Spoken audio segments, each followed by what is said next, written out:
सगळ्या गोष्टी करायला तुमच्याकडं आयुष्य पडलंय. हवं ते करता येईल, हवं ते करता येईल. आता वेळ अभ्यास करायची आहे, आता वेळ स्वतःच्या आयुष्याला आकार द्यायची आहे. त्याकडं लक्ष दिलं पाहिजे. हे महत्वाचं आहे, सगळ्यात महत्वाचं. नाहीतर कुणी विचारणार नाही, अजिबात नाही.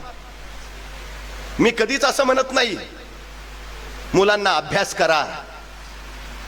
पालकांनी सुद्धा मुलांना अभ्यास करा म्हणण्यापेक्षा आधी अभ्यास का करायचा आहे ते एकदा सांगा. एखादी झोपडपट्टी त्यांना दाखवा, त्या झोपडपट्टीतलं जगणं त्यांना अनुभवू द्या. 4 घरं मागून आणल्याशिवाय सायंकाळचं पोट भरता येत नाही अशी कैक माणसं जनावरांचं जीवन जगतायत हे आमच्या पोरांना एकदा दाखवा. आणि उंच उंच महाल सुद्धा त्यांना नेऊन दाखवा. त्यांना सांगा ह्या झोपडपट्टीत आहे उघडा नगडा अनवाणी भीक मागत जगतोय, कारण हा अडाणी आहे, शिकला नाही आणि हा महालात राहतोय.